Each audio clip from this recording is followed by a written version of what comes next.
Land doesn't forget. It just waits. It was late October in the Missouri Ozarks. That particular kind of October where the air carries the smell of wet oak bark and something older underneath, something you can't name, but your grandfather could. The hills had gone amber and rust.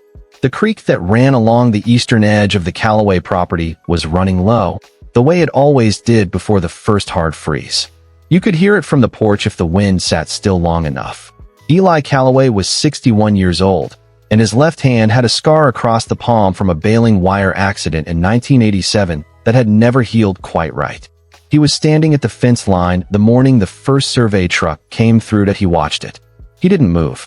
The Callaway place was 340 acres of mixed-use land, about 180 tillable, the rest timber and creek bottom, and 2 draws that flooded every third spring without fail.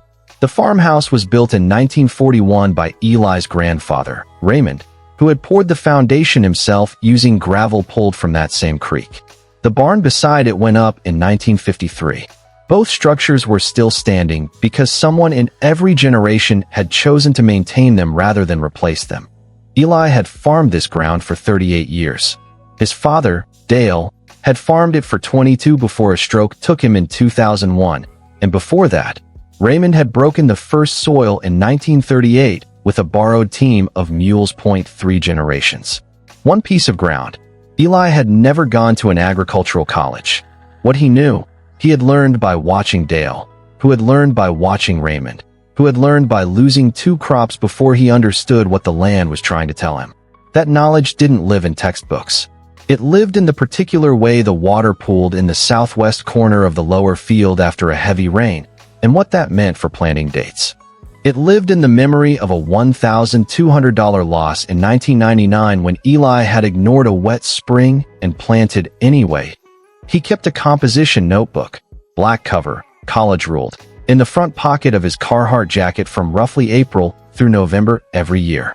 Dates, observations, rainfall estimates, soil conditions. He had 14 of them in a box in the mudroom, going back to 1986. His wife, Carol, had passed in 2018. His son, Marcus, was in Kansas City working in logistics. The farm was Eli's alone now, in every practical sense. The company was called Verdant Horizon Agricultural Holdings, LLC. They were based out of Indianapolis. The survey crew arrived on a Tuesday, 2 young men in a white F-250 with a magnetic logo on the door and equipment Eli didn't recognize in the bed of the truck. They were polite. That's important to say. They introduced themselves. One of them, the taller one, handed Eli a business card and explained that Verdant Horizon had completed the purchase of 3,000 acres of adjacent land, the old Pemberton tract and the Sutter parcels combined, and that they were beginning preliminary assessments for large-scale row crop development. Corn and soybeans, primarily. Possibly a grain storage facility near the county road. Eli listened to all of it. Then he said, "You're going to want to look at where that water goes when those 2 draws run full." The taller young man smiled, not unkindly, not dismissively, but with the practiced patience of someone who had learned to manage conversations with concerned neighbors. He said they had commissioned a full hydrological study and that drainage infrastructure would be part of the development plan. Eli nodded once. He went back to the house and wrote the date in his notebook. The crew drove away. The logo on the truck door caught the October light for a moment before it disappeared around the bend. If you've ever said something true and watched someone smile politely and move on, you already know how this feels. You don't need me to explain it. That particular silence after being heard but not listened to, that's its own kind of weight. If you've been dismissed by someone with a clipboard and a company card, stay with me. This is one of those stories. Hit subscribe if you're new here and drop a comment telling me where you're watching from. I want to know what the land looks like where you are today. Eli didn't make phone calls. He didn't write letters to the county. He didn't talk about it at the grain elevator or the feed store, which was where most things in that county got talked about eventually. He walked. Starting in early November, 3 or 4 mornings a week, he walked the fence line between his property and the Pemberton tract. He wore the same boots he'd worn for 11 years. White's boots, resoled twice. And he carried his notebook and a case and measuring wheel he'd bought secondhand in 2004. First thing he found. The drainage tile on the old Pemberton ground was original. Installed around 1962, 4-inch clay tile, most of it collapsed or offset. He found 3 separate locations where surface water had been rerouting itself for years, cutting new paths through the soil. He measured the depth of the resulting channels. The shallowest was 9 inches. The deepest was just over 2 feet. He noted the GPS coordinates on his phone and wrote them in the notebook. Second thing he found, the 2 draws that Eli had warned the survey crew about. They didn't just run to the county ditch the way the development map suggested. One of them, the northern draw, had a subsurface connection to a limestone shelf that ran under approximately 60 acres of the highest value tillable ground on the new acquisition. Eli knew this because his father had shown him a spring that came up through a crack in that shelf during wet years, and because in 2008, after a 3-day rain event, Eli had watched that entire 60-acre section hold standing water for 19 days. He had written that in his notebook in April of 2008. He still had that notebook.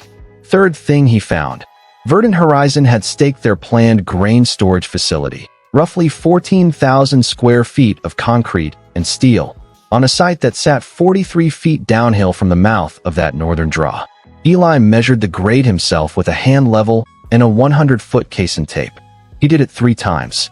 He wrote down 43.5 feet of drop over 310 horizontal feet. He circled it.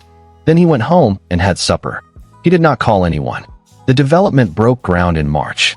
By June, Verdant Horizon had invested approximately $2.4 million in site preparation, tile drainage installation, new 4-inch HDP from Prinsco, running in a pattern that still didn't account for the subsurface shelf, and the foundation pour for the grain facility. The rain that came in late June was not unusual for the Ozarks. 2.5 inches over 18 hours, following a week that had already put 4 inches on the ground. The northern draw ran full. The limestone shelf did what limestone shelves do. It rejected the water and sent it sideways. 63 acres of newly tilled ground held water for 11 days. The grain facility foundation had 4 inches of standing water around its base within 6 hours of the rain stopping. The regional operations manager for Verdant Horizon, a man named Paul Garrett, who had been brought in from their Iowa division, requested a meeting with neighboring landowners as part of what the company called a drainage corridor assessment. Eli was invited. He came. It was a Tuesday morning in a conference room at the Howell County Extension Office. There were engineers present. There were maps on a folding table. Paul Garrett explained the situation and asked if anyone had historical knowledge of drainage patterns on the acquired land. Eli opened his notebook to April 2008. He put it on the table. He didn't say anything. He just turned it so Garrett could read it. The room was quiet for a moment that lasted longer than most silences do. One of the engineers leaned forward and looked at the GPS coordinates Eli had noted in November. He looked at his own map. He looked back at the notebook. He said, quietly, to no one in particular, "The shelf runs right under the B site." That was the site of the grain facility. The foundation pour alone had cost $340,000. Verdant Horizon spent the following 14 months redesigning their drainage plan. The grain facility was relocated 800 feet to the northeast at a cost the company did not publicly disclose, though the equipment rental records filed with the county assessor's office suggested the remediation work ran somewhere between $600,000 and $900,000 beyond original projections.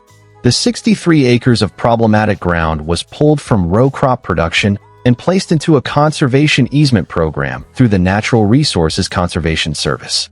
It was, in the end, the correct use for that particular piece of land.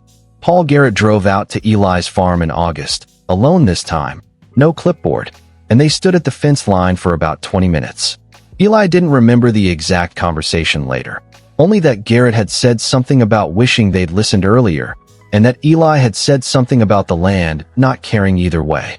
Word spread the way things spread in small counties, slowly, through the feed store, through the extension office, through a mention at the Methodist church potluck that Carol would have attended.